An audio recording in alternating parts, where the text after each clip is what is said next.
Alrighty, welcome back everybody to the Trade Readers Podcast, the comic book club, where we read a different trade paperback every single week. I'm Daniel, you're Nathan, we're brothers, we read comics. Punisher In his I war hardly month. know her. War month. Nathan, I read the comic Punisher Platoon. Do you want to talk about it? I sure do. Alrighty. A little bit later, though. A little bit later. We're pressing news. Yeah, first. there's all kinds of segments.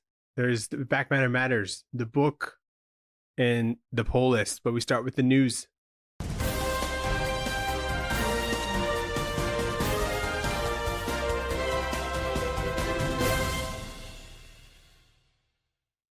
Oh, So crazy many news, big news. crazy news. So many big news. Batman, It could be number its own- one. Number one. This September, Matt Fraction, Jorge Jimenez. That dude's gonna stay on Batman for forever, I think. Oh, Which man. I'm excited about He has to.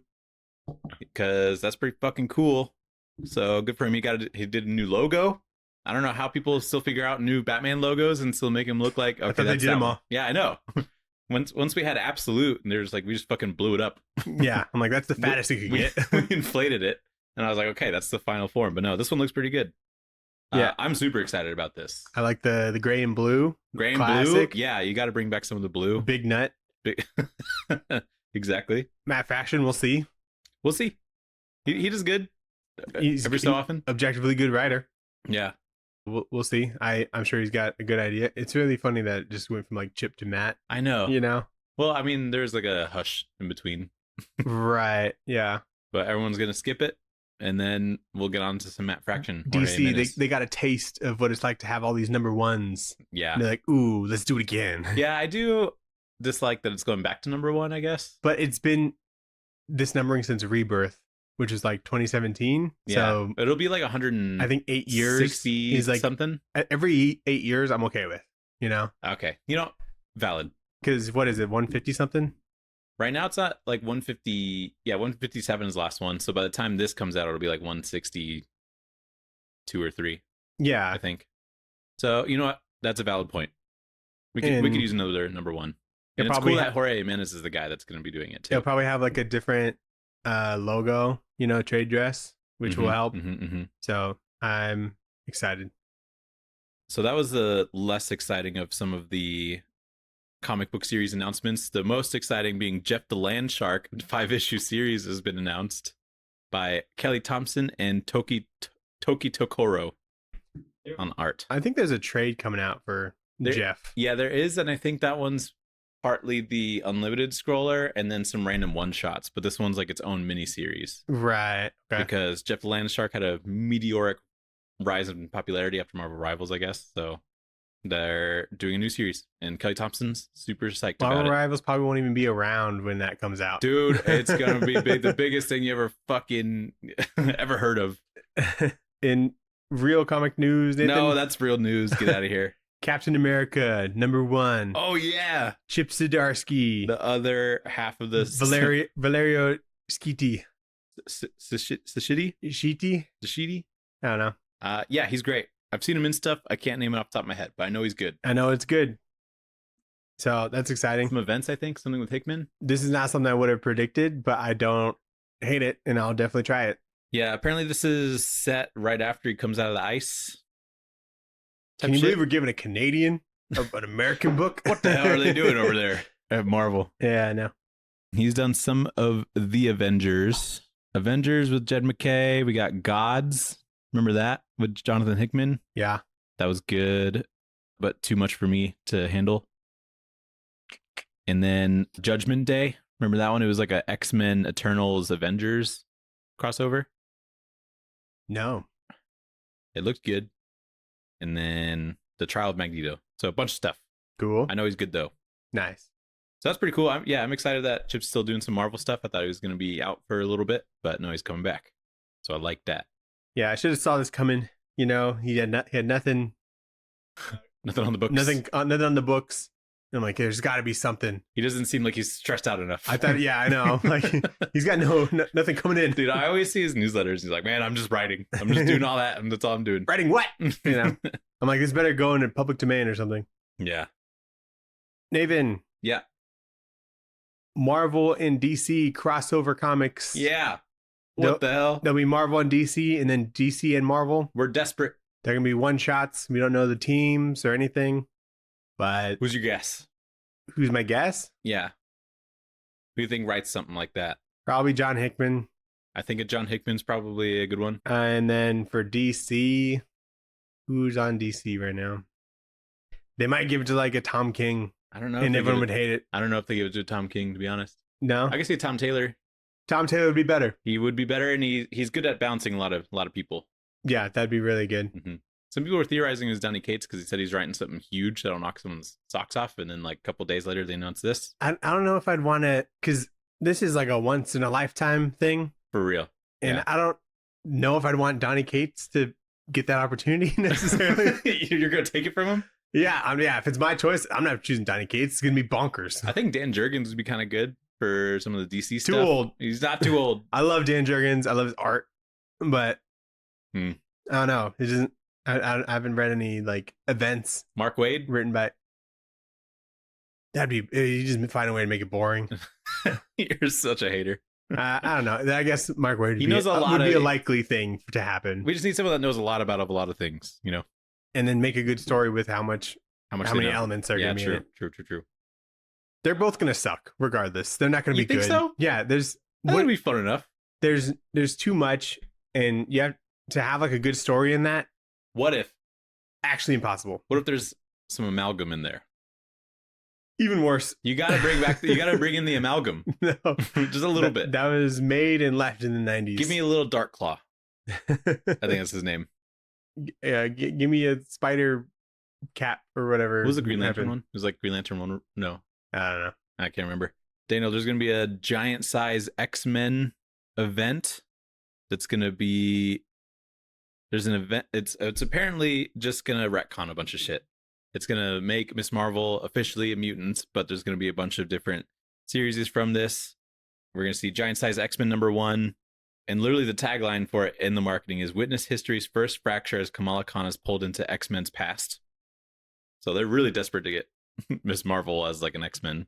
I thought they retconned this already. I can't remember. And then, oh yeah, they did, didn't they? Yeah, I remember. That was a little bit ago. They did it in MCU, and then I thought they did it in real life. Yeah, and then there's giant... Was it the death of Miss Marvel or something? It was that, and then when she came back, I think, is when they did it. But that was kind of lame. I don't know. And then there's going to be giant-sized Dark Phoenix Saga #1, a new revolution about Jean Grey's fate could change everything. So they're just like retconning a bunch. There's a Age of Apocalypse 1, a House of M, and then giant-sized X-Men #2. Giant size just means like a double size, right? I think so, but the giant-size X-Men is like that famous one that Len Wein did. And it was like the first appearance of like Storm and Nightcrawler and like a bunch of pretty famous X-Men. So I think they're just trying to do that. Okay. And then I saw the cover for Giant Size X-Men. I didn't screenshot it here, but it had like Miss Marvel. It's like an homage to that cover, but now Miss Marvel's in there. Kind of cringe. They're like, this is the only X-Men that's been on TV. I know. And it's like, so we made her a fucking X-Men. Yeah. It's crazy. Nathan, Batman Ninja versus the Yakuza League. Cool. Got a trailer. Oh, yeah. And they'll be coming out March 18th. We watching it? Yeah. I gotta watch the first one. We gotta watch the first one. Didn't you watch the first one? No, I almost did. Okay, interesting.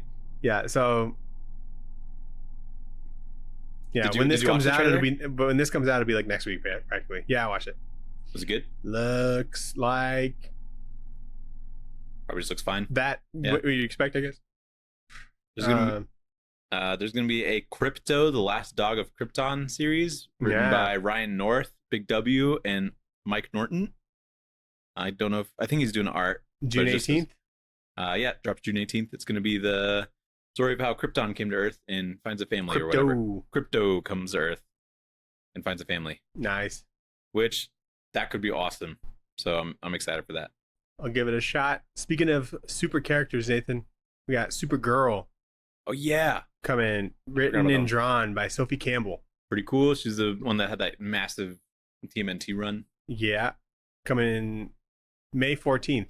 So pretty soon. She has that Mothra comic. I think it's just one shot. Oh, is she doing that? Yeah. Oh, nice. She's writing and drawing that one. Cool. So she's on Supergirl. Pretty sweet. Robert Kirkman is kind of a part of other super news. Oh, okay, what other super news you got? Mark Waid on Action Comics, Cool. starting at 1087. Wow, he's gonna be exhausting on that book. Imagine all the obscure Superman characters. He he's can gonna do bring in. whatever he wants. Yeah, he really can. Skylar Patridge on art. Don't know him. Not familiar. And what were you saying? Kirkman's kind of a part of a new book, but not really, because he's not writing or doing anything. I think he's just like He's signing off. He just like gave him the idea or something like that. I don't know. His name's in the marketing of like the It's like Die Die Die. creator. Yeah, I think so, probably. But it's called Blood and Thunder. It's set in a far future where Earth has integrated alien species into a new society, and it's written by Benito Sereno with artist E.J. Sue, but it's going to be a Image Skybound thing. Right. So I just thought it was interesting that he's a part of it, but honestly, probably not that much. Maybe he believes in it and putting his name on it Shows that, I guess. like helps, I guess, just for sales. Maybe it was like his idea, and he's like, I can't do this, but I want to do it, you know? Yeah. And so he just gave it to somebody else. Got a hired gun. That's cool. Big Green Lantern news. James Gunn confirms My Adventures with Green Lantern and the Starfire series, but they're going to be animated series that are in development. So I guess in the similar vein as My Adventures with Superman, but a Green Lantern version of that. Is Jack Quaid also going to voice him? I hope so. He could probably do it. He just voices everyone. He's probably going to voice Starfire too. I don't know. That's cool. So We could be a Starfire book. That'd be nice. yeah, When in like 2 years when that comes there's a out. few of those, I think. So pretty fun. Or we can just do more Outlaws. Sure can. Hey, you know the Dark Horse Comics app that I Yeah. told you about? You can buy comics on there. Yeah, Dark yeah, Horse Comics specifically. Yeah. But it's closing down. Really? Yep. They're wrapping up shop. They're pulling the Omnibus app. That sucks. Well, good news for you. There's going to be a new comics app dropping in the summer. Image Comics has already announced they're going to be having their catalog on there. It's called Sweet Shop. Sweet Shop. Sweet Shop. Not a good start. You don't think so? Sweet Shop? It's a bit of a That sounds like you buy candy on there. candy for your eyes. Eye candy. Some eye candy, as they say. So that's going to drop in all, iOS, Android in the summer. Okay. Anything that's not fucking Kindle. We gotta fucking buy some shit. We gotta buy stuff on there. we gotta lock in. I looked at the website. It looks good. Yeah. Like the preview website or whatever. Yeah. If you're thinking about something, just buy it on there. Please support it. I don't want to use Kindle anymore. Yeah. I hate searching for a comic and seeing a fucking dumbass novel. Yeah. Sucks. Yeah. That is actually the worst. Yeah, it's terrible. That'd be much nicer. So it'd probably be like all the indies, and then Yeah, maybe at some point they'll get the big two on there. yeah. But I wouldn't hold my breath if you're not, buying from the local comic shop.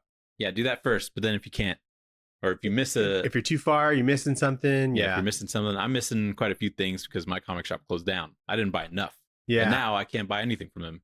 And it's a big pain in the ass. Yep. James Tynion and Michael Walsh team up on a new book called Exquisite Corpses. Okay. That'll be pretty cool. It's like it's a small town and it's got a dozen serial killers in there. What are you gonna do? These things happen. Yeah. Uh, Interesting. so Seems like a dartboard name. high octane horror comic series that sees 12 of the deadliest and most colorful killers in the world descend on a small town to see who will be the last killer standing. Like they're killing each other. It's like a Fortnite. They're dropping in, boys. They're dropping to Tomato Town. Wow. But I think it's Michael Walsh doing art, so that would be cool. I don't think he's like co-writing or anything. Busy guy. Yeah, I think he's doing the art. So pretty cool. Oh, there's gonna be more. Wait, it says some of the creators participating include Adam Gorham, Gavin Fullerton, Jordi Belair, Pornsack Pacheco, Tyler Boss. I don't know what this is. Maybe it's like a Commandy challenge. That'd be kind of cool. Maybe. I got some good creators on there. Maybe I don't know. Maybe Tynion's like overseeing it. Everyone's doing an issue kind of thing. Could be it. Good luck with that. Yeah, Dude, we'll see. Dude, fucking the Deviant.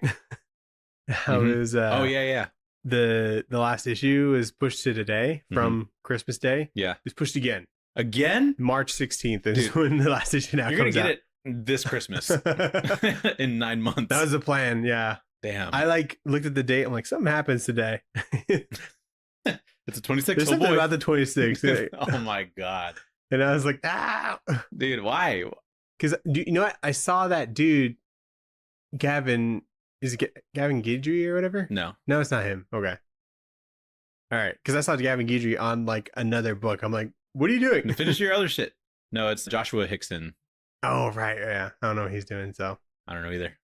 This better be Not enough. fucking double size. It would be the best fucking finale ever. Everybody better explode or something. Maybe Tynion's just like can't figure out how to end it, and he just keeps rewriting it. Yeah, that could be it too. I don't know. He's doing a billion books. If he books. fucking nails it, I'll be like, all right, it was worth waiting 4 months for this. Yeah, because the last issue came out in October. Yeah, dude. October. Damn. So they had 2 months already to get that last issue out, and then didn't they choked? I understand Christmas. How many issues? 12? 8? 9? 9? 9. So it's taken what, like 2.5 years now to like get. It's like 1.5. Didn't it come out like last Christmas? Last Christmas? I think it last December was the first issue. Like 2023 December, right? Yeah. Brutal. That's more like us news, but like, damn. Or listeners to the pod who listen to that. That's episode. a good episode. Good app. Good book. Good book. Hopefully it ends good. Well, yeah, we'll see if we'll remember it as a good book. This isn't really news, but I'm gonna say it because I think it's funny.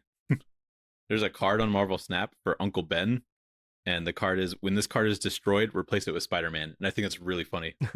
So you have to like kill Uncle Ben to just like spawn a Spider-Man. Yikes. And I think that's funny. Anyway, what did we read this week, Daniel? We read Punisher, The Platoon. Platoon. By Garth Ennis.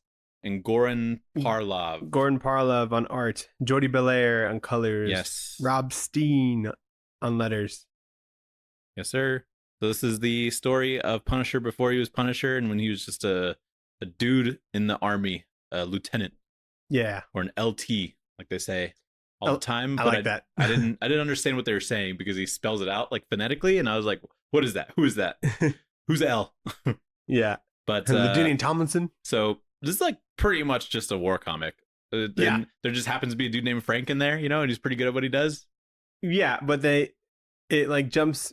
It's kind of like a flashback kind of thing where there's like current times where they're talking about. They're like, oh man, that guy Frank, he was crazy. They're saying like this is how like the Punisher became the Punisher because it's like his first kills. Yeah, but I don't get that at all in this. I'm like, he was just, he didn't everybody seem killed. like he was getting crazy or anything like that. He seemed like he was a very responsible like lieutenant. Yeah, he didn't get like bloodthirsty or anything. He kept his platoon alive, which I think is kind of the point. It's like this isn't what caught, like war wasn't what made him like a crazy killer.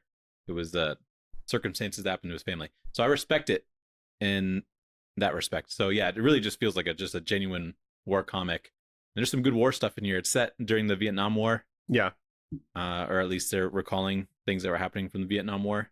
There's a lot of like, I don't know what branch he's in, but there's a lot of like military dialogue. Yeah. That I was like, I don't know what they're saying. Yeah. I don't understand. It's because, and you just kind of gotta roll with the punches. I think it's just because we're not alpha enough, honestly. Yeah, we're definitely beta as fuck. I was like, maybe I should text Ben or something. I don't we're know. So maybe civilian. Yeah, we are. You're like, can you read this to me? Like, I don't know. And then like, I got like gaslit because I watched Watchmen, which also has some stuff in the Vietnam War, but obviously some of it's like fake. And then like America like won in the movie, the Vietnam War, which famously we didn't, I'm pretty sure. And so I'm like, wait, which one's right again? So like I was reading Watchmen these is very fictional. That's very fictional, I know. And a lot of history has changed. And then, but I was reading this at the same time, and then I watched the movie while I was still reading this, and I was like, wait, I had to like think about what fucking history was because I was getting gaslit. You know how he won? By Alan Moore. Dr. Manhattan. Yeah. So, that side won. But I didn't see him in this at all, so I don't know where he was. So different universe. Anyway, I'm just stupid, and they don't teach the Vietnam War very well in American schools. Yeah, dude, I didn't know we lost until I was an adult. You tell me we lost? I was like a terrible student, but still. Yeah. So it's just awful. A lot of the things that we did. I've been to Vietnam, not to flex. Yeah. We did some horrible shit over there, dude. I went to a Vietnam War museum. Crazy shit. That's just from their point of view, Nathan. I know. History is written by the winners. That's what they want you to think. Yeah, exactly. But yeah, I'm sure. But there's a lot of. Despite this being like a war comic, it's very anti-war. I feel like because there's a lot of Well, yeah. There's a lot of shit in here where the soldiers are like, we don't really know why we're here. I don't know why we're holding this hill. I think that was like the thought. Yeah, I think he did it pretty well. I mean, the war stuff is cool, like when there's action, but like a lot of the stuff outside of that, a lot of the people are like, we shouldn't really be here, or it's like a lot of the people that are like civilians don't really like that there's a war going on and they want America to pull out of it, kind of stuff. So there's some interesting stuff in here. So I respect it for that reason. But let's get into it, Daniel. Did you read this intro? I did, but I forgot what it was about. It was talking about kind of how Garth Ennis like kind of became like interested in like war, I think, in war comics. Yeah. But there's this last bit at the end that I thought was kind of hard. He says, "We cannot let the dead of our countless wars rest in peace. Whatever words we might carve on their headstones and memorials, yet the question we never stop to ask is whether the business of the dead is any of ours at all." And I was like, that's a bar. Because like that's heavy. He talks about this crater that's in somewhere in Britain that you can like visit, and it's kind of like a war memorial thing. Mm-hmm. And it's just a tough like war day that they remember. And I think World War I is when that was. It's like that specific day had like the highest casualty rate. Yeah, I think. Yeah. And so that's kind of like what he was talking about. And so, man, it's heavy stuff. I'm so amazed like how like you were saying with like how we didn't really know like the wars that we're in that much, but like Garth Ennis, like an Irishman, knows quite a bit about like the American side of this war. Totally. And I think a lot of the war stuff that he does is like American. He's Irish? Yeah. Oh, I didn't know that. Or Irish, yeah. Yeah. And so, yeah, if you ever hear him talk, he's got like a very interesting accent. But yeah, this is one of my. He's definitely the man for the job, and he definitely had to pitch this to get this made because I don't know if. Well, this is a Max book. So I don't know if it was like a crazy, like hard sell necessarily. That's probably I don't know. It wasn't really that. It's not like a super bloody or like they don't curse a lot. Like I would say of the Max comics that I've read, this doesn't really even feel like one that much. The Get Fury thing that he's on, that has the Max logo on it, and that one definitely deserves it. Yeah, that one has people's like faces getting ripped off, I think, right? Yeah, like getting chopped off. It's crazy. Yeah, this one you like see just like a little bit of gore, but it's like pretty tame. Like I think this could hold without the Max branding. Maybe it's just the war aspect of it. Yeah, that's probably what it is. But anyway, issue 1. There's an author named Michael Goodwin that tracked down Punisher's old Platoon veterans from the Vietnam War to interview them about who Frank Castle was before the Punisher. That's sort of the goal, to like figure out how he was, who he was as a person before he turned into the Punisher. So the story starts with, in the Vietnam War, Castle is transferred to lead the 4th Platoon with a mindset that, he wants to learn from the people that are there rather than just like kind of start commanding them immediately. So Castle leads them to a village where he's supposed to have a bunch of the platoon get picked up, I guess. And he airstrikes the village immediately, and they find enemy snipers there. So he had like some good instincts, and that could have been a potentially dangerous situation. And then there's a perspective on like the other side of the war with some Viet Cong survivor from that airstrike report to a Vietnamese colonel named, and I looked it up, it's Zap. Zap? Yeah, it's spelled Giap, but apparently it's pronounced Zap, which I think is kind of fun. Huh, okay. So Colonel Zap, he's the Vietnamese colonel, and then there's a Viet Cong survivor in there named Lai Quan something. But yeah. Maybe so we see it's Lai. Oh, okay. So a couple of things. So Hank's like helicoptered in, we see like some of his platoon. They just kind of pretty basic looking faces Yeah. and whatnot. And then we see like Dude, Frank Castle looking Frank beautiful. Castle is such a fucking hunk in this. I know. Like He's mewing so hard right now. he shows up and he immediately mogs everybody that's there. Dude, the scruff, Oh my baby god. blue eyes, But like, a man in uniform.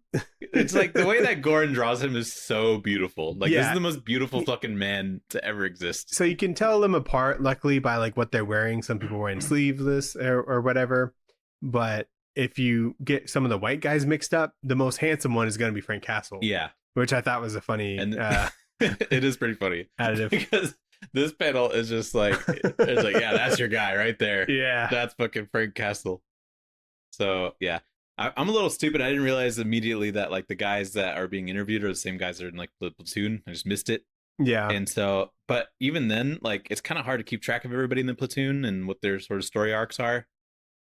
So I have a little bit of trouble with that, and like obviously remembering some names and stuff. But I don't think it's like super necessarily. There's just like one guy who does comms, and then there's like There's the the rest of them. sergeant. There's There's like a sergeant dude that he's got like some family and stuff, and there's one like medic guy, but I don't Yeah. think like you need to know that to understand the story, you yeah. know? But sometimes like the old guys that are being interviewed are talking about things that they were like doing, and then it switches over to the past when it shows the war, and I'm like, okay, is the guy that is like old and has white hair, is he this blonde guy or is he this other white dude? I feel like what's his name? Goran is the artist. Goran, yeah. Goran, I think he draws the same face on the people. So if you're a smart person reading this, it'll make a lot of sense. Yeah, I'm just not. I think I was going a little bit too fast too. So Yeah, I actually couldn't get like a fast pace reading this just because it's like dialogue that I'm not used to reading. yeah, that's true. And I couldn't see myself saying it, so it's like True. a little choppy, but once you kind of get the groove of that, it starts to work a little better. But These explosions pretty cool. yeah, They got very colorful explosions. so Frank, he doesn't have any like combat experience at this point. Yeah, but I don't know how he gets lieutenant. I don't know, I don't know how that works. but You take a test? he hears from one of his dudes that was a little hesitant to go to that little village because they said it was cleared out. Yeah, he said that he like made some sort of deal with somebody on the other side, just like stay away from here. This should be good. Mm-hmm. And then But then Frank just called the airstrike on he's it. like, let's just airstrike it just to be sure. They ended up being right. Yeah. It's not like instinct. He saw some like flash of light that could have been a sniper scope, but it also could have been like some sheet metal, he says. But no, he just was like, let me airstrike it. Yeah. Like it's just like you wash your hands like an extra time before you like eat something, Yeah. So that's kind of crazy. But yeah, pretty good first issue. The Vietnamese military, they speak really good English. Yeah, no, they speak English this whole time. Actually, it is. I don't know when this was like implemented, but I was told that English is like taught as like a language alongside Vietnamese. Oh, really? Yeah. Okay. Yeah, because there's never like a bit where it's like translated or anything like that. They just speak English the whole time. No, Because then he talks to someone in English, like someone in the capture. Yeah. So I'm like, oh, he actually knows English. Yeah. It must have been. I figured it was kind of just like a thing that happened when there was more tourism over there, like more recently. But when I went over there, they're like pretty much everybody did, which was super nice because I was kind of worried that I was going to be like lost. But no, anytime. I mean, our tour guide obviously did, but we also went to just like random shops and stuff and ordered like have you ever had banh mi? I love banh mi. That shit fucking rules. There's a really, really good banh mi place over on the Asian market. Yeah. There's like yeah. There's like it's called Mekong sandwiches, and we had their banh mi. It actually fucks pretty hard. I went to Unforgettable and I didn't want pho, and they had banh mi there, and I had that, and that was really good too. Yeah, but I had banh mi in fucking Vietnam for the first time. I'd never had it before, and I was like, "This is the most amazing sandwich I ever fucking had." It's like, oh my god, we should bring this back. I gotta tell somebody in America, and then I'm like, "Fuck yeah!" So Sarah had it in like San Francisco, and she said it was like literally like the best sandwich she's ever had. Life changing. And she's like, I'm gonna be chasing that high, dude, at every place in me too. Here, And like when I had it, I was so hungry because we've been doing like a lot of like walking and stuff like that, and so I was like, fuck. And like because it was like a cruise, so when you get there, you have to like eat breakfast like super early so that then you can like go out into things. So we were eating like late afternoon. So I was super hungry. But yeah, I totally understand that. Just like chasing a high of like how good a fucking sandwich is Yeah. super fun. So issue 2, the interviewer says that he actually questioned Colonel Zap, the like Vietnamese colonel, and he's like, "That's how I know all of the Vietnamese stuff that I'm saying in this story in this comic book." I think it was just like cover his ass, and it's like, how do we know this happened? You know. But anyway, the platoon talks about the ambush on their trench on like this hill that they were covering, in which we saw Frank gun down somebody and kill somebody for the first time. But a lot of the people were having trouble remembering kind of what was happening like at that time because they're so in the moment when there's like combat actually happening. But it eventually turned into a close quarters scrap with like bayonets and shit, which is pretty crazy. And then Frank runs to a mounted machine gun and he like kind of mows down like hundreds of people. Fucking blows them away. Yeah, like like rips them apart. In a couple of these panels, it's like Jesus Christ. And so then after that, the main base, not the one that they're at, is like bombed, and the platoon is like, I guess we just gotta wait for orders, see what's next, and that's how the issue ends. But this is like a crazy, like pretty cool action scene for like war. This is kind of like more what I was expecting when like we were doing a war month, because this is like, it was dark, but then they had these like big flare things that are like kind of shot up into the skies and like illuminates everything that's going around. And then down at the bottom of the hill, you see people start to like run up and start to ambush them. It's like really cinematic. Yeah, dude, just like bullets flying. You're in the trenches and stuff. Yeah, and then there's debris. And then this like page where there's bayonets and shit and stabbing, and so I'm like, that's fucking pretty hardcore war stuff. Yeah. But there's a point made here where Colonel Zap, when he was being interviewed, says that Vietnam has like a notion of love in the country, and that the Vietnamese people don't really hold it against Americans. And I mean, I was only there for a day, and that's what our tour guide said, but I was always kind of like, I feel like if the roles were reversed, like Americans had like people that were visiting after a war had been taking place on there, like we would not have that same level of like compassion and like intelligence to be like, oh, it was the politicians, not you guys. And there's also like some time since then. Yeah, definitely a lot of time, and I think a lot of understanding, but like, I'm just, it's cool. But they also won, so they're like, oh, well, you're good. Yeah, I wonder if it would have been different if they lost, but yeah, but I mean, especially how like brutal like Agent Ord and stuff like that was. It's, like, crazy. But yeah, I mean, everybody was pretty lovely to Americans. There was like random Vietnamese people calling Sophia like beautiful. There's a time where someone like called Sophie like beautiful, and then they looked at me and they were like, oh, you're probably like the boyfriend or whatever, and it was like, you're beautiful too. And I was like, okay, I'll take it. Fine. Yeah. But yeah, so I think it's interesting that was called out specifically. But with this being like a Vietnam book, part of me kind of expected like it to be kind of bigger scale, like battles and stuff, but that it's very small scale and just kept to like his platoon and what they were doing like day to day and whatnot.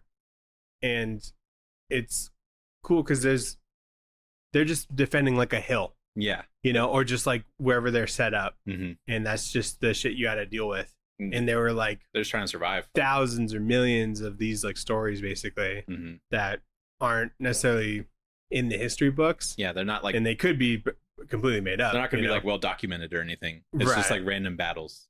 Yeah, and I prefer to like have these smaller characters or these like this cast of characters, rather than just like it being Frank and then the Americans, Yeah, and he's like pushing the pawns in like the war room or whatever. Right. But so, yeah, I like that too. That. And I like the care that's taken into bringing a realistic expectation of what a veteran would like remember about specific battles. Oh yeah. Because like in the moment there's so much like adrenaline, you're in your tunnel vision about what's kind of happening in front of you that like they don't really recall a lot of what happened like during those battles. So I think it's kind of interesting too. Or like how people react in those situations, because there was one dude that was like laughing like maniacally because of like how much shock that he was in, and he didn't really know how to like handle it. So I think it's kind of cool. Yeah. And then there's this page where the Viet Cong people are being like gunned down, and I'm like, that's some Marvel Max shit. Is it the Viet Cong or like the Vietnamese military? Probably like Vietnamese military, yeah. Yeah, because like those are like separate. Oh, okay. Because Viet Cong is like communist, like extremist party kind of Oh, thing. okay, that's probably not, just Vietnamese military then. not the same thing. Yeah. Yeah. So then issue 3. I had to look that up while reading this. I'm like, I think there's a difference. Okay, I'm glad that you did. Yeah. I'm not sure. The damn American education system failed us again. Isn't there like that dude Sam? Isn't he like a teacher? That dude that he's like a professor. He like emailed us that one time. Oh yeah, listener. Was it history? I don't think it was history. Okay, good. Because he'd be punching the air right now. Sam, email in. Fact check us. Yeah, please. I'll check the email. Tell us how many times Nathan was wrong. Yeah, please. I would love to know, actually. So, issue 3, the vets recall another siege that happened but this time it was like raining. And so they're just kind of fighting in the rain, and there's like a bunch of mud everywhere, and it leaves some of the guns jammed because they were fighting in the mud. And so after the battle, Frank decides to gather the Vietnamese like AK guns that they were using and give them to the weapons armory guy in place of to like trade with him, sort of. I don't know, what do you call it? So he like wanted M14s. Secretly trade with him to get M14s, which is what they trained on and are more reliable than M16s. But they're like discontinued from the military. Yeah. And so he was like kind of doing this like sketchy sort of trade with him where it's like, I'll give you AKs, you give me the M14s. And so that was just kind of like secretly going on, I guess. Well, they gave him transport to go get the M14s. Mm-hmm. And then there's like this little heist kind of thing that they do. Yeah. And so it's kind of weird. And yeah, we get some nudes. We do get some nudes. There's some. This is the max part right here. The smallest like little these little dot nipples. These little dot nipples of the. There's like posters in the background of this armory dude. Yeah. So also Colonel Zapp has the Vietnamese survivor Lai train more soldiers, and then later soldier spots a Vietnamese soldier hiding behind a tree. So Castle gets help from a spotter in shooting him through the tree, which was kind of cool too. But there's a line in here, which is like me learning stuff about history through comics. But apparently all of the firepower added together from the Vietnam War added up to 5 Hiroshima A-bombs, which is crazy because those were pretty big. Yeah. To my understanding, we just dropped 2. The education system told me those were pretty damn big. We dropped 2 of them. We did 2.5 times. As I learned from the movie Oppenheimer, pretty big. Pretty big deal. That explosion was real big. The way everyone learned from Oppenheimer. True American. Yeah. This spotting scene is kind of cool as well. Because when you think of Frank Castle, he's like a really good gunman guy. But like he just had someone spot him. And I never really knew what that term meant. Like I knew it was a thing to have like a spotter. I guess there's no scope on the gun. So like. Yeah. So you just like shoot and you can. It's really just like your vision. Yeah. But the spotter is like go up 2 feet and to the right 1 foot. And it's like, well, how does he do that? Just like very minimally like changed. Yeah. But that was kind of cool. So issue 4, the platoon is pulled out of the Khe Sanh area that they were holding, that hill, before being like redeployed somewhere else at a later time. So they party in the city, except for Frank, who drinks with his sergeant, and he talks about his family. And he's like, I don't want to sleep with any of the Vietnamese women here. And then Colonel Zapp is questioning an American prisoner of war, asking about the platoon and what Americans think of the war. And he's like, they only see what's on the news, and the news is trying to paint it as a pretty bloody war. So they probably think it's pretty bad. But soldiers are like, why are we even here? And then in the city, some American Marines start fighting the Khe Sanh army men for leaving them while they were being overrun. Obviously, they didn't know what was going on. So Frank Castle steps in to defuse. And then we get some origin story on Lai Kwang, who had to like witness her parents and village get killed by American soldiers. This is why she's pretty cutthroat about what she does. So the sergeant that was talking to Frank was concerned because after the platoon like all go home, like Frank would have to stay, and he would just get like a whole new platoon. And he's like worried that like Frank would get like addicted to like war, and I guess that's something that happens. Yeah. You know, just like, I don't know, getting used to that lifestyle and not necessarily going back. Yeah, I thought that was an interesting talk that they had. Yeah. He's like, I've seen it happen to people, and like, you're probably on that path a little bit. So it's like, go home to your family as soon as you can, kind of deal. Mm-hmm. There's there's another close up on Frank's face where he just looks like, just again, super beautiful, but he's trying to be intimidating. Yeah. I just think it's really funny. But borderline looks like Superman. You know? Yeah, dude, he kind of does. You're right. Goran would do a really good Superman, I feel like. I don't really understand what this confrontation was between the Marines and the Army people. I didn't really understand what was going on. Well, I think there's like alcohol involved, you know, and then Yeah, they were drunk. And they're like pointing fingers at like a whole platoon just because they're a part of the correct branch of what happened, you know, and so it's just. So I think they were like, we needed help and no one came, so it's your fault, kind of deal. Yeah. But I don't know if we were supposed to know about those Marines at all, or if they were just supposed to come in out of the blue. I think that's how those military dudes. That like from their perspective, they just came out of the blue as well. So I don't know. Right.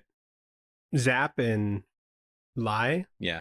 They're talking about like her past and stuff, and then Zap's talking about something called My Lie, like LAI, mm-hmm. and I guess that was like a massacre that happened. Oh yeah, My Lie. Yeah, let me look it up real quick. I can't remember like why he was bringing it up. I think it was something. I think it was something that happened in his past. Yeah, United States war crime. Oh shit! Involving the mass murder of 500 unarmed civilians in the Sun Mai village. So that might have been her village. So that might be what it is. The My Lai massacre might be where she's from. Does it say how many people? Because he says 500 men, women, and children. Up to 504. Damn. Yeah, this is a fucking bad war on America's part. Yeah, I'll say it. I'm against war. I don't know about you, Daniel, but I'm against it. Not a big fan. Could probably be good. You could do without it. If it were me, I'd say no. Anyway, issue 5. If I was in that company, I'd be like, hey guys. I said no. If I was in the government, I'd be like, it's a bad idea. Hey, cut it out. That's what... Stupid. Issue 5. The 4th platoon is tasked with finding the bodies of soldiers near a war zone and then bagging them and bringing them back for burial, which would be a terrible job, by the way. Someone's got to do it. They're like in a swamp and like their corpses are all like bloody and there's like some worms in there. It's gross. Now goopy. So while doing this, their radio went dead. So they attempt to call choppers from like the top of a tree. The guy's like, this is my bad. I'm going to go climb this tree and try it up there. And so while there's a guy up there, they get ambushed in the forest by a team led by Lai Kwang. And so the guy's able to call in an airstrike and they do it on their position. They try and retreat, but then 2 men get hit by like a Vietnamese mortar thing. And so Frank goes back for them and then he gets stabbed in the back by Lai Kwang. Pretty crazy. She would jump from the trees. Yeah. And these are like palm trees. I'm like, what are you grabbing onto? Those are huge. Yeah. I'm like, how are you getting across the trees? And so she jumped down and got him. And like she was in like stealth mode. Yeah. And the way that like his arm looks here, I'm like, he's like paralyzed. Yeah. But this is, I think, between this one and like the mud one, I really liked the mud battle scene, but this one's really cool because they're just kind of like dispersed amongst the trees and there's like a lot of cover for them. And just like this double page spread where you see all of them and like there's a bunch behind trees and stuff and all different angles. And, yeah, that's such a scary it's such like image. And like you see them in the page before, like just barely coming into frame. Like you just see like little silhouettes of them. And it's like, dude, there could be so many in there, you know? And there was. Because I think part of the story was like Lai said that it was like a bunch of platoons, American platoons, and so they like kind of overcompensated. So like the Colonel Zap, he has like this other colonel that that he works with. They call each other like brother and sister. I don't think they are related, but so his like brother colonel or whatever did a bit of overkill for this like small platoon that they're going after, and they're like strategizing like in the field, like under fire. Yeah, be like, all right, half of you take like the injured, you know, and then the other will like do backup, and then fucking meet you. Yeah, because the airstrike is where they are currently. Yeah, and so they just have to get the get fuck out of there. Which is crazy. Which is terrifying because they they can't get updates on like where the airstrike is Yeah. because they were able to make like one call. Yeah. They And have now they lost reception. They don't know where it's at. they had one of those like comms backpacks, Yeah. and that battery was dead, and also their backup was dead. Yeah. It was like a shitty backup battery, I guess. Yeah, I guess. But like calling an airstrike on your current location, so scary. that's crazy. That's like video game shit. Because I imagine those planes are just like in the air at all times. I don't know. Yeah, but I mean, it seemed like it. And so I'm like, it could probably get there pretty quickly. Yeah, probably. Planes move pretty fast. I don't know if you know this. Yeah, and dude totally falls out of the tree. Like, what would happen to a human? You know, if this happened to me in Battlefield, the video game, I'd be like, my teammate's throwing. I would report him. So they're doing this in real life. So I mean, it's not. It's a comic, but because like, I never thought about like how fucked you'd be if you didn't have your phone working or whatever. your army phone. What if this happens to us and our phones don't work? What am I gonna do? Because like you were strike? saying with how much like airstrikes there were, that was like a lot of like the American strategy. Yeah, was just a lot of that. Yeah, a lot of air dominance. And so when that's kind of a crutch that you have, then you can be fucked if you don't have it. You know? Yeah, there's a. It wasn't this issue. It was like a different one, but there was like a Vietnamese soldier that was like, why don't the Americans like come down and face us? And then Colonel Zapp is like, dude, if we had this, we would be doing the same thing. So it's like, we can't really fault them for that. We just have to, you know, adapt. You're trying to no-balls them? Yeah, I know, yeah. But, yeah, pretty cool action scene in the forests, and seeing them like first come into view is pretty crazy. And so, yeah. Yeah, when overall, like, the issues were like a little talky, you know? Yeah. It wasn't like long battles necessarily. Yeah. But when it started like going in issue 5, I'm like, here we go. Yeah, like we're here. Big finale. Love it. Frank got stabbed. That's pretty cool. You Yeah. know, so issue 6. Frank struggles to fight Lai, who's like kind of wrapped around his back and like not getting off, but he kind of just like body slams her by jumping onto a rock that's like behind him, or like jumps onto his back. She's on. Mm-hmm. And then Frank takes her knife and kills her with it. And then Frank tries to attend to Sarge and Kappa, who are the people that are injured. But the airstrike ends up hitting like pretty close to them. They still survive, but it stops the Vietnamese platoon, and the whole Punisher platoon successfully retreat on like medevac helicopters. And so then it jumps to the present, and the remaining 4th platoon recall seeing Frank for the last time as they're being flown away to head home, and Frank kind of just stays there on the tarmac and is kind of just like staring at them as they leave. And Frank would stay in the war to lead a whole other platoon as well. So story's not even done for him there. But that is this story. So pretty cool. There was even however many years later that this is set, the interviewer is trying to figure out like how Frank like killed Lai. Yeah. And then but like the sergeant is like, that's none of your damn business. Yeah, he was like, I don't know, he's Frank and her. Yeah. I ain't no snitch. Like it doesn't matter like how he did it. It might, but like she's not gonna tell, you know? He was the only one that was there. Yeah. Well, was that supposed to be like the whole, is that what the interview was trying to find? Because I thought it was the first kill. When we see the first kill in the first issue, when they're like getting, you know, but maybe that one's very personal. It feels a lot more but personal. Also the Punisher doesn't necessarily do a lot of personal kills. It's not a whole, it's a lot of mowing down. Yeah, he's not a big knife guy. Mm-hmm. From what I've seen. So when you're talking about that one colonel who is like, come face us, he got hit by a bomb that like was stuck in like a plane, but then it like finally released and hit him. It did? So that was the last thing that he said. Oh. Yeah, because Zapp is like, dude, fucking move. But he doesn't. He's just yelling at him. Oh, yeah. And then you see like his fucked up. Oh, yeah, because the guy's like, just for once, why can't you face us? He's like, run. And the explosion happens. Yeah. He's like, Colonel Zapp, it's Captain Kwong. He was the captain. Oh, yeah. Captain, that's what it was. Dude, Colonel Zapp looks so cute as an old man. I gotta say. He's adorable. As a decorated war hero for Vietnam, he is so cute looking. Like he had a fresh cut back in the day. Dude, too. Yeah. He was lined up. And I was like, I like that. Should I have that as reference? Just like a square frame. Yeah. But yeah, that is Punisher Platoon. So let's get into Back Matter Matters. Back matter matters. Do you think it's weird that they never showed the writer? Yeah, I don't know what that was. Like, I get like, Because his name's Michael Goodwin, and I'm like, I don't know who that is. they say he like wrote some books, and I'm like, is this supposed to be like a real like famous war journalist dude? Ooh, maybe. And I'm like, but maybe they don't have his likeness because they never show his face, and so Maybe like Garth and Goran was thinking like, we don't really need to show this guy's face because this book's a lot of remembering faces. that could So be we it. have to match up the old faces with the young faces. We don't need to throw another one in there. They say his That's name. not important. They say his name in like the first couple pages of the book, and then I forgot that they did that, and so I'm like, who's this interviewer? And I thought it was going to be a reveal. I thought it was going to be like Nick Fury or something. That'd been so sick. But it would have kind of taken away from the story. So I understand what they did, but yeah, Michael Goodwin. I don't know. Is he a real guy?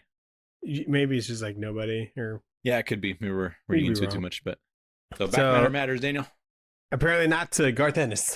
Yep, it does not. We got some nothing. variants in between the issues. Yeah, there was a Marco Cicchetto one. Did you see that? Yes, I did see that. Yeah, that was I was cool. like, damn, I didn't even know he was in comics at this point. There's one after issue 2 that was really cool.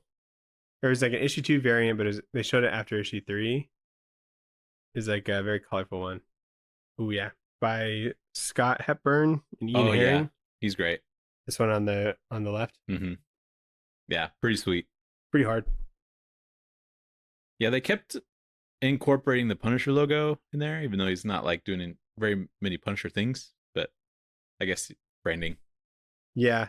and whatnot. So yeah, no back matter. So what would you rate this book, Daniel? Nathan, do you give it a sucky or a fucky fucky? That is part of this book. That's apparently how the Vietnamese women talked to the soldiers.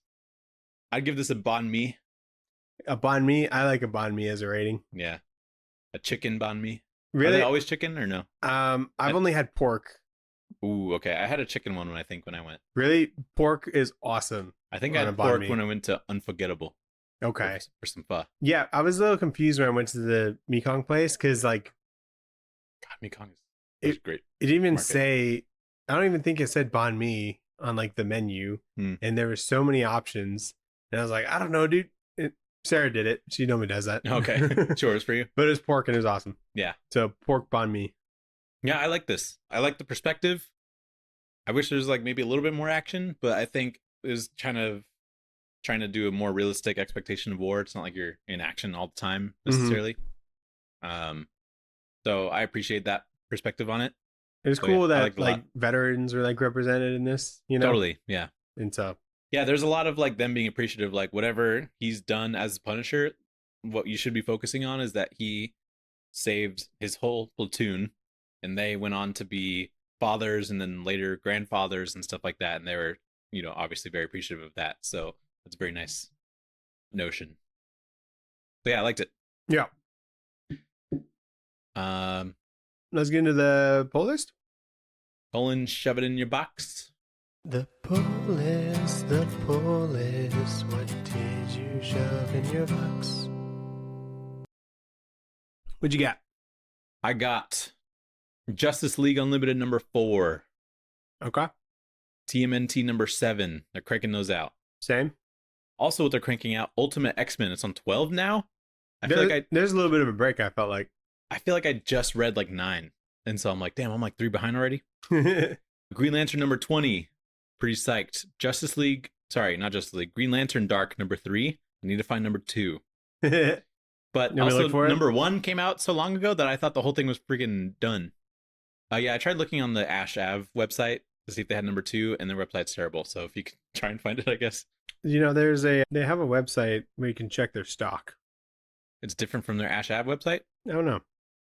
Yeah, it's a Comic Hub like store thing. Oh, okay. I'll have to check that out. And then I got Godzilla versus Chicago. Got to see who wins. I thought that was out already, but I guess not. The Los Angeles one is out. What'd you get outside of those? So Team NT, Ultimate X-Men, and then Black Hammer, Spiral City number 4 comes out. Very good. What'd you read, Nathan? I read a lot of things. How many things did you read, Nathan? How many things did I need to read? To get caught up? Yeah. 13. Ooh, I read like 11. That's pretty good. That's pretty good. So hold on. So you owe me 9 this week. Damn. I'm proud of you. That's a lot of book. That's a lot of books. Especially with a war comic on top of that. Yeah, war comic on top. I read Ultimate Wolverine #1 that you gave me. Oh, yeah? What do you think? That's fucking awesome. Isn't it sick? I kind of turned my brain off once I saw Nightcrawler had a gun, and I'm like, this is fucking awesome. You're like, oh. I don't really understand what's going on with Wolverine. Neither do I. He's like a Winter Soldier, I guess. Yeah. Pretty fucking cool. So sick. He's got cool hair, and he doesn't know what's going on, I don't think. But he kind of does. What? All the Russian X-Men are like... Does that make sense, It's though? like the Russian X-Men are making like a Winter Soldier program. And Mhm. so it's like Colossus, Magic, and Omega Red. And I'm like, that's a pretty funny idea, actually. It's a great idea. And then Nightcrawler is still a priest, but he's still super down to get a fucking gun and teleport and shoot you. He'll fucking get strapped if he needs to. And like the book could have just been 4 panels of just that, and I would have been like, this is the best book of all time. so I can see why you thought I would enjoy that, because I like Nightcrawler a lot. Yeah, there's that part. I just thought it was a good book. Yeah, good and art. so I'm like, oh, Nathan should know about this, you know? I also read Lucky Devils #2. Still pretty good. Gonna drop it. Okay. Absolute Batman #5. I like it. I'm also excited for, he announced like Mr. Freeze. Absolute Mr. Freeze is gonna be a thing. And he looks all weird and scary, so I'm gonna read up until that and see how I feel. But I like it so far. I think it's good. Green Lantern Corps #1. That one's also very good. It's good. It's got good Green Lantern Corps vibes, where it's just like all of the Green Lanterns were in Green Lantern, like the main book, and now I think they're going to be in Green Lantern Corps, trying to figure out how to like rebuild the Green Lantern Corps. They're like choosing people now. They're not letting the rings go do it, because apparently that's not a thing anymore. So they're like, so it's no longer so it's a democracy now. I guess so. And they elect people, I guess, or they somehow find people that are good. Sinestro is also a Green Lantern again. Some interesting stuff going on. And then I just imagine more aliens in that one. A lot of aliens. Good. That's good. That's what you need. It's got to be. Yeah. If there's like a Green Lantern book and a Green Lantern Corps book, all the weird alien shit goes in the Green Lantern Corps. Of course. And that's how it should be. And then I also read Shirtless Bear Fighter 1-7. Let's fucking go. Daniel, this book's so fucking good. So good. I don't have anybody to tell except for me. Except for your dumbass. And I talked to you enough. And I made you read it. Oh my God. Was it fucking awesome? Why is it so good? I know. Dude, it's like this issue, this #3 issue, I was like, this book is fucking special. Like, it hit me. Yeah, no, 3 is definitely where it hits. Yeah, because he's like, Shirtless Bear Fighter is like, he's going through like the mountains, and he like has this weird spiritual connection with the bear god. And and then he like gets all freaked out, and he's starting to fight like spiritual bears or something like that. Crazy. And it's like, this book like has some aura. I thought it was just gonna be like a slapstick sort of action comedy book, and it does that. And it does that really well. I'm glad that you read it like pretty close together like that, like all within a week. It's good as a binge. I like couldn't put it down. Yeah. I didn't want to read it all, like, or I did, but dude, I was like, this is so good. Did you reread 1? I reread 1, yeah, just to remember where we were, because there's still a lot of bear puns to be made. Multiversal shirtless bear fighters. Well, I lost my mind. What I thought was funny was pantsless shirtless bear fighter. Yeah. So it's just like a what's the Superman version called? The like reverse Bizarro. It's like a Bizarro shirtless bear fighter, but it's like dicks out. It should have just been like funny. Pantsless Bear Fighter, I thought. It was pantsless shirtless bear fighter. Yeah. So stupid. So like there's some stupid stuff like that where they do that comedy really well, where it's just like ridiculous sort of comedy, and then there's like pun comedy, and then there's like genuinely really funny things that happen in there. To me, like there's like an army of salmon that like try to help, and then they all just get eaten. Like they make like a big deal out of it over a couple pages, and I'm like, is the salmon army gonna like help defeat the bears? And they just all get eaten. I thought that was pretty funny. I like the bear god takes over or something, and it's just the earth is filled with bears, and it's renamed to Birth, yeah. Bear. That was really good, dude. I like literally laughed out loud, which only I feel like only the most special comics really make me do that. Yeah. Sometimes I'll get like a little nose exhale, but like it's like Quantum and Woody in this. Yeah, Quantum and Woody. There's that one scene in It's Lonely at the Center of the Earth, Oh yeah. where Like, that made me lose my mind. But in this book, that happens. He's like sad and he's like eating pancakes in Japan somewhere, and he gets interrupted by like bear yakuza pretty much. Mhm. And there's a nunchuck bear. Do you remember the nunchuck bear?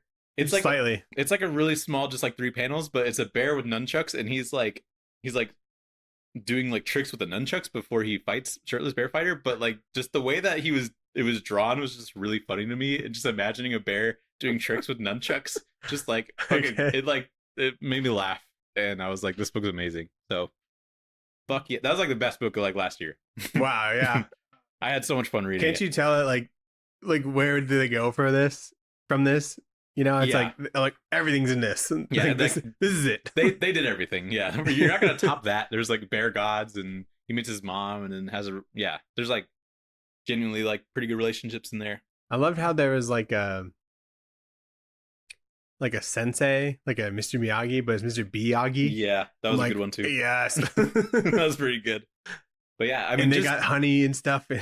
genuinely, I was in like the artist. His name's like Vic something. He has like when he's like really locking in, he draws with like a lot of aura. I feel like there are scenes like specifically in that issue 3 where it's like snowy and it's just shirtless and he's like trying to find whatever he's trying to find. You know, he looks cool, and I'm like, this guy could be on the biggest books and make it look like really cool. Yeah, like But then he any kind of Marvel stuff. and then he also has like a really funny like sort of comedy sort of drawing, like when bears are getting beat up or whatever. It just looks silly. So I'm really impressed by that book. Whenever Shirtless Bear Fighter was like shown as like a baby, So- He still has the beard. Hilarious. and There- like when he like shaves his beard, he's like powerless. Yeah. he like can't Whenever he beat has a a shirt bears. on or his beard gets shaved, he's powerless. Yeah. And then he could just grow the beard back like instantly. Yeah. I'm glad you read that, and I'm glad that you think I'm right. Mm-hmm. Because I feel like I say a lot of things, but then you don't like listen to me, you know. Yeah. But good Most way of to the knock time. out your 7, you know. Yeah, it was good. I didn't feel like it was as dense as I remember the first issue being. Like I remember reading that first issue and I was like, The first one is like a bit of a hump, a little bit, but the rest of it I think was pretty good and flows pretty well. definitely. So, Good stuff. and I good think stuff. that's everything I read. What did you read? I caught up on TMNT, so 4, 5, and 6. Nice. Dude, the Donatello stuff is so sad. I was like, oh my god, Dude, he's crazy. and he's fucking nuts now. He's like, he's like after his issue, he was still skinny and He's had still that crazy look in he's his still eye. skinny and like lanky I'm and like, oh, weird. he's still insane. I'm like, oh no.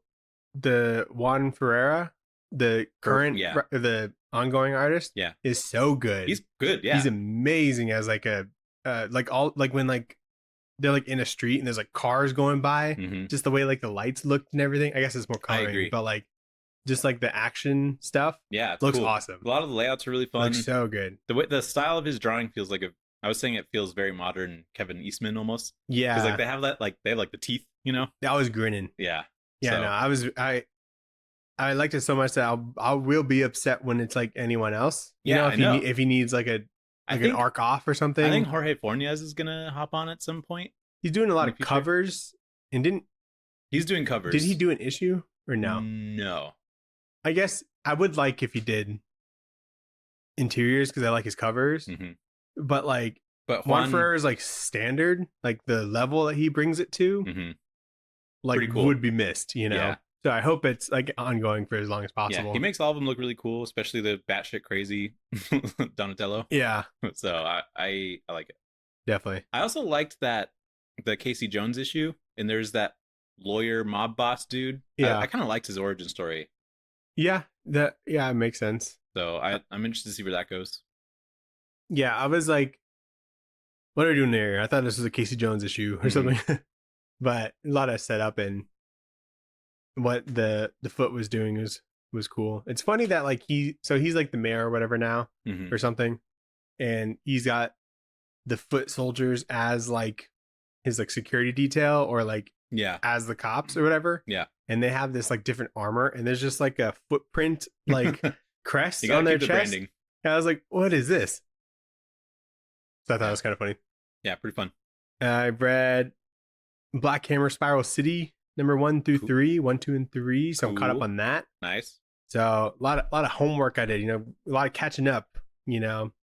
So I haven't been caught up on this many series in like never. I never have. It's incredible. It's a good feeling. Since like my first day of buying comics. And so yeah, this one a day thing is good for us. Yeah, healthy, like working out. I don't day. like I don't like have any kind of dread going to the comic shop where I'm just picking up stuff that I'm behind on. And you it's know, like, I hope this is good. Pick up the next issue. Yeah, I could read that day if I wanted. Yeah, it's good. I think I could read all of these that you picked up for me. I can, yeah. I've been pretty toxic about it. Like, I finished reading Platoon on like Monday, and then read my 7 like yesterday. You know, well, so you're shotgunning him. I'm just shotgunning them. I mean, I had like a free weekend, so I had a lot of time to do a lot of reading, which was nice. But yeah, for sure. So cool. And then I read Justice League Last Ride #1 by Chip Zdarsky. Oh yeah, his Justice League miniseries that he did. That's just been like just my work break book, you know. So I just knock out a couple pages of that. Very nice. Pretty good. Did you watch anything? Yeah, I watched Common Side Effects. Ooh, are you caught up on it? Adult Swim show. I'm caught up on it. Nice. Did you? I watched most of it last week, but I forgot to bring it up. But yeah, I'm caught up now. You like it? I love it. Really? It's great. Yeah, I like it too. I watch it like every week. Did you watch the newest news one? Yeah. Good show. Good show. I like it's like I struggle with like recommending it. I think it'd be a better binge watch. Totally. But I do just the animation. There's something charming about the animation. And yeah. I don't know if you've the animation style reminds me of Meat Canyon. I know you probably don't know that. I know Meat Canyon, yeah. Oh, okay, yeah. Just like that kind of general style. A little bit, yeah. Not as creepy though. Yeah, he goes like off the deep end pretty creepy, but like just when people are being normal and kind of interacting, it's fun. I've been watching with Sophia. She really likes the Peruvian turtle, Socrates, which is a good name for a turtle. Great name for a turtle. And so when I watched the pilot, I was like, that was really good. Great pilot. But is it going to be a nacho series? Like, it felt like that. It was so good. But it's like a 10 episode show. Oh, is it? I didn't know. You know, so. But so far, it's still like really strong. I'm really interested in how it's been developing. But he's got a lot of ops, that guy. Marshall, is that his name? Yeah. And the two detective people, they're the best. They're so funny. The way they get introduced, and it's like they're ordering a hot dog and they're like dancing or whatever. And then I believe you. Work your body in time. And then there's that scene where they both like get coffee for each other, and he's like, it's Thursday. She's like, yeah, it's Thursday. He's like, oh, Thursday's your day. And then he gives her a coffee and then takes the other coffee. And I'm like, it's so funny because you know that this has probably happened more than once. Like I just, their dynamic's really funny. So yeah, they're probably like my favorite part. Yeah. They're the most entertaining. Just like the tone of like the girl cop or whatever. Are they cops or FBI agents? They're like the DEA agents. I don't know. Just so. Like her monotone voice is just really funny to me. Where like most of the things she says are funny. Like everything she's doing is nonchalant, but they're also very competent at their jobs. They're not like goofy like all the time, you know? Yeah. I just think it's fun. And then I think the girl is like the love interest. Yeah. So stupid. Very stupid. But it's fun. Mm-hmm. I like that show. Yeah. It's just kind of like I don't have anything to watch on like Mondays or Tuesdays, so I throw that on. Is that when it comes out? Comes out on like Sundays, I think. Oh, okay, cool. Yeah, good stuff. I also watched the movie Watchmen Chapter 1, the animated one. Yeah. I put it on because I was doing laundry and I wanted to put something on, and I was like, I've seen and read Watchmen, so I could just put this on in the background. Mm-hmm. And if I don't like it, I'll turn it off. But to its credit, I watched the whole thing. So pretty good. I mean, I have a lot of thoughts about it. Because I don't know. That you put on your letterbox? I did.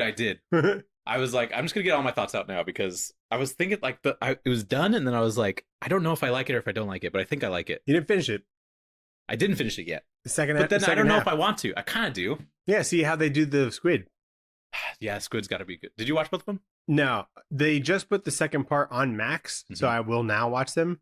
Yeah, I think it's really kind of interesting if you've both watched the Zack Snyder movie and read the comic, because it's a really good blend of the both of them. Nice. And I thought the animation was going to piss me off because that's what you don't like it. I thought I didn't like it, but You I didn't think like it in the trailer. I didn't like it in the trailer, and I was like, this is just fucking Marvel what if ass kind of looking animation. But they do it a little bit better, and I think it's because it's more inspired by like the coloring of Watchmen, and Yeah, so a lot of pinks in there. a lot of pinks, a lot of reds, you know, Nice. big, you know, a lot of blues. The some of the voice cast throws me off a little bit because I think Rorschach's trying to be too grisly, and I think Yeah, comedians trying to be too grisly. But I think I also just kind of have a idea of what they're supposed to sound like because of the Zack Snyder movie, so it's hard to disconnect that. yeah. Dr. Manhattan just sounds the same. They should have just got the same people. Yeah, but then it's like, but then you compare it more to the movie, and it's like I don't know, guess. like who's this for? Like I'm still racking that idea in my head. I liked it, It's because they just but if I have the showed rights Sophie for that, it. and that's like her first impression of Watchmen, I don't think is that good.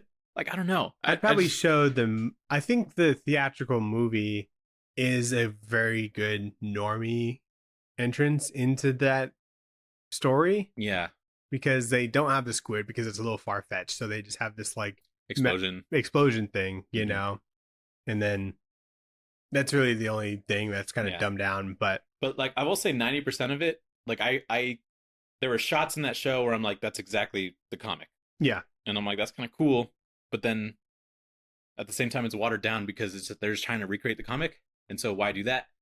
And then there are instances like when Manhattan like first goes to Mars or whatever, and he's like thinking about all the events of his life that led him here, but they all happen at the same time. Remember that? yeah, That part's really interesting in the movie. hmm And then I was also interested in how they were going to end, like what part in the story they were going to end, yeah. and they chose a pretty good part. Is it when Rorschach goes to jail? Yeah. I forgot about that part, and That so I was was just like, a guess. yeah, but no, it was a good guess. Maybe that's how 6 ends. And then they start to go into Curse of the Black Freighter, that fucking Ooh. dumbass comic that's in the middle of that The comic. comic in the comic. The comic in the comic. And I don't know if they know what it's supposed to be about either. No one does, Nathan. No one does it. It's fucking stupid. It's not meant to be understood. And they just kind of layer it on top of a different part of Watchmen, and I'm like, I guess this is a little bit more bearable, you know? Alan Moore doesn't know what it's about. They literally, like, I guess that's not a spoiler, but they keep the comic panels. They don't animate it. They just keep the Dave Gibbons ass art, like the panels, and they just paste them on the screen. Interesting. And so I'm like, that's kind of cool. Because it's a comic. Because it's a comic in a comic, Daniel. And they only animated the comic part. No, now it's a comic in an anime. And I'm just movie. like, I don't know. It made me think a lot more than I thought. But I think it's because I want to be a hater of it, but I'm not. You just love it though. I don't think I love it either. So you gave it 3 stars? it was 3.5 initially, and then I thought about it more, and I'm like, nah, it's kind of a 3-star. But it's because I've seen Watchmen, and like I don't really care for Watchmen as a story that much. But This one's pretty good. Nah, I don't know. You watch it. Fucking tell me if I'm crazy. I can't wait. I'm very excited. I almost bought it I'll probably watch to watch it together. chapter 2 at some point. I watched a movie called Big. You ever seen that? The Tom Hanks one? Yeah. He's like a kid and he turns big, Yep. He has to be big because he wants to go on a ride. and then he dances on the piano. Dances on the piano. Yeah. That's all I know about that movie. I haven't seen it though. Yep. That part was very good. So yeah, he's a 13-year-old, I think, and he has to be big, and he just goes to the city and he gets a job. And yes, Nathan, he does get laid. So Oh my god, are you serious? Yeah, it's a very 1988 movie, Holy shit. and it's very charming. I liked it a lot. How old is the person that he bags? Probably 30 something. Damn. Yeah, it's definitely got like an 80s charm, you know. Yeah.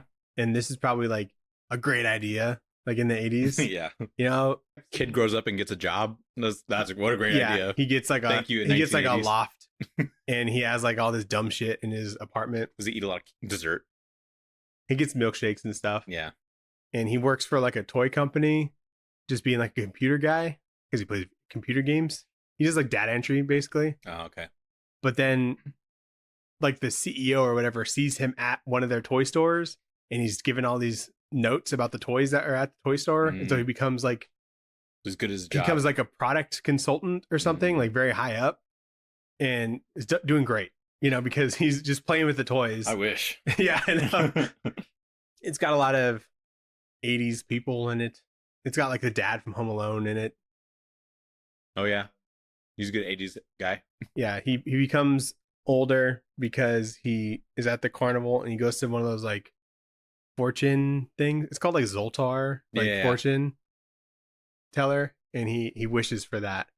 And it wasn't even plugged in, Nathan, but it was working. And in order to go back to being a kid, he's got to find that machine again. Same one? Yeah, but Same like serial number? I guess so. But the fare like moves, I guess. So he has to like track it down or whatever. That's fun. And yeah, I liked it a lot because a part of me was like, I see where he's coming from, you know, and like how he was like handling things. The most unbelievable thing is that he gets like a hotel for like a night, and it was $17.50 a night. I'm like, get the fuck out of here! Oh my god, in New York? Yeah, even in the 1980s, I feel like holy shit. Yeah. And then we were just talking about like how much money he made. Like he got a check and it was for like $187. I'm like, that's bullshit. I'm like, dude, he's gonna apply for fucking food stamps. Yeah.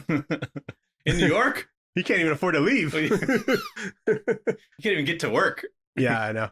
Jesus Christ. And it's funny because when he first turns into an adult, he like wakes up in his childhood bedroom, but like leaves, then tries to come back home, but his mom just thinks that he's an intruder.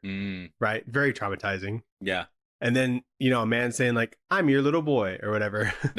That's scary. I am just a kid. Yeah. I'm Jake or I'm Josh. I saw that movie. It's called Long Legs. Exactly. It's just scary. And then he calls the house to let his mom know that he's okay with this man's voice. But he sounds like Tom Hanks. Yeah. And then the mom like, oh, the mom quizzes him. He's like, what song did I sing to him when he was like a boy? And so this man, Tom Hanks, is singing the song to her. And they really just overlook how traumatic her experience is. Yeah. And when he's like a little kid again and he goes back to the house, he just walks in the house. You hear the mom being like, oh, Josh. And then, the movie ends like looking down the street or whatever. And I feel like we're kind of robbed that reunion. Yeah. I was like, this is probably the best day ever because he was gone for like 6 weeks. Yeah. Yeah, I'm like, he's dead to the cops. Yeah, they stopped looking for him. Yeah, that's a cold case. And so that's funny.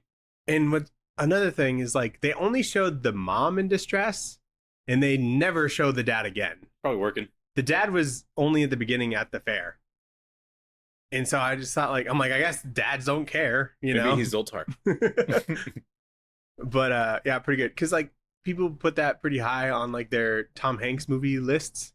Yeah. And so when it came on, I'm like, all right, we'll see what this is about. I prefer Captain Phillips. I'm a big Catch Me If You Can guy, personally. I haven't seen that one. It's a good one. It's a great plane movie. It's a huge dad movie for sure. Really? Yeah. It's Leonardo DiCaprio doing check fraud in the 80s, I think. Oh, yeah. Or the 90s. Maybe the 80s. What's that one where he lands a plane in the Hudson? Sully. That's probably a good plane movie. No, I'm just kidding. No. Yeah. Of Tom Hanks movies watched on a plane, that one's probably not the one you should watch.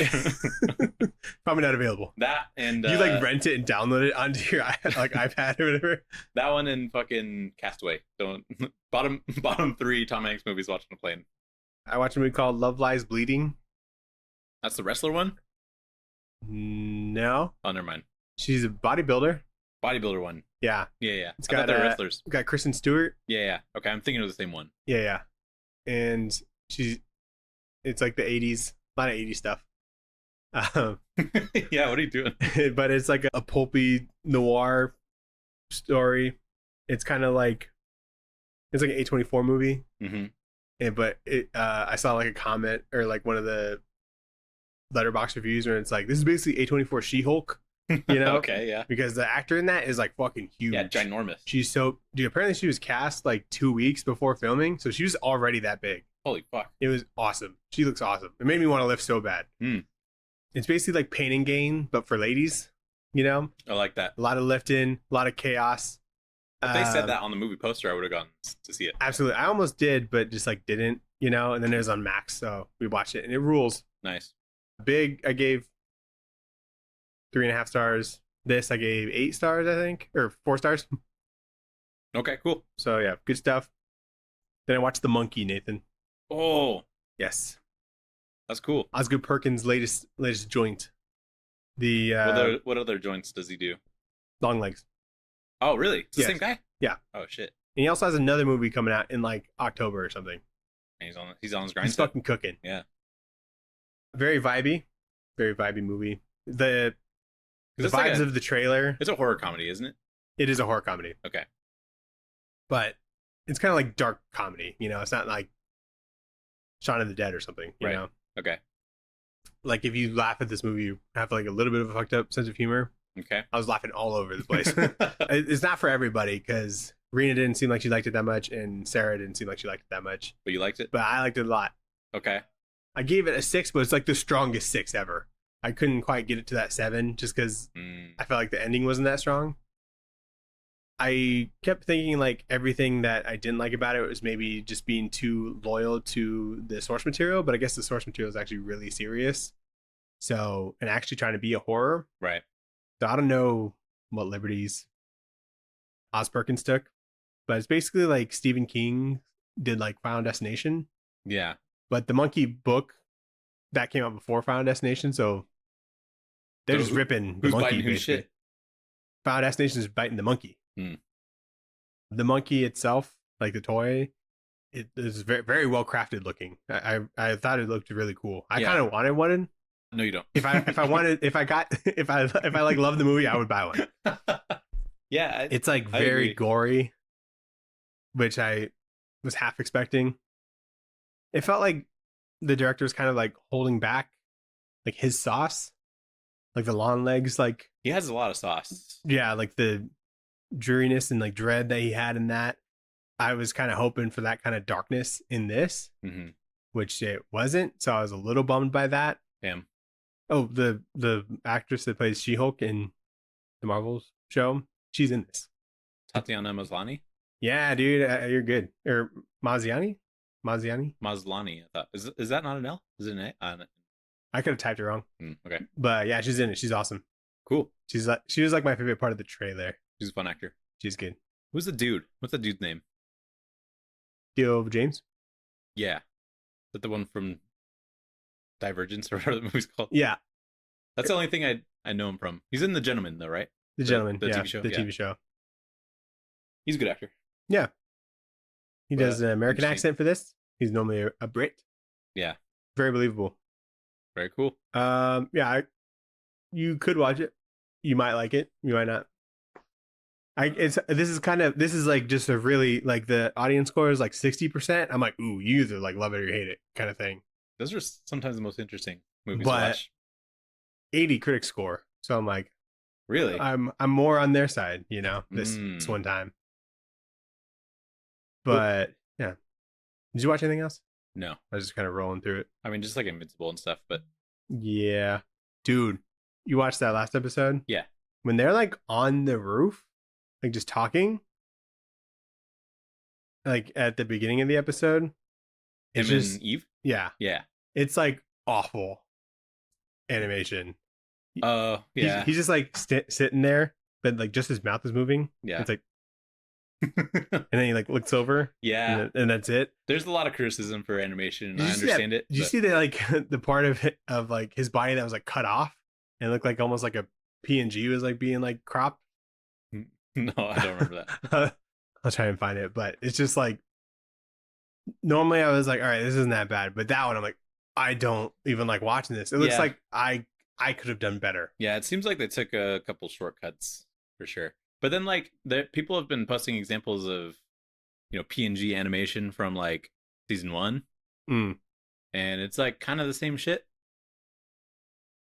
There's more of like the crazy fight scenes I think in season 1 and 2, but like just like the normal stuff where people are like talking or like they're in space. It's just like them very stiffly like this and just like moving around. So yeah, like that dragon.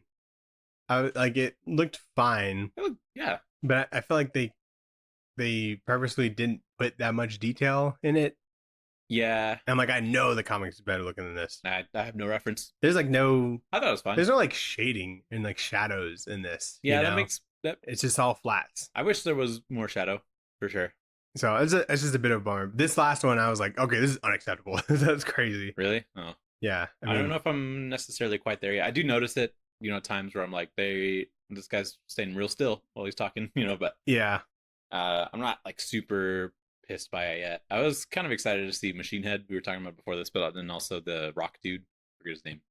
Titan. He's cool. Yeah. Mahershala Ali. Is that him acting? That's cool. Man, what a good voice cast. Apparently Powerplex is going to be in the next episode, which is the Aaron Paul guy. Nice. So, yeah, exciting. Give me Conquest. Give me Conquest. I agree. I'm like, we're running out of episodes. But yeah, that's pretty much it. Alrighty. What are we gonna read next week? What are we reading next week, Daniel? We're reading Sheriff of Babylon, Nathan. Yes, sir. Is it like the first volume? Yeah. Is that all of it or just the first half? There's 2 volumes, so that'll be the first half. Okay, cool. Thanks for listening. Thanks for watching, everybody.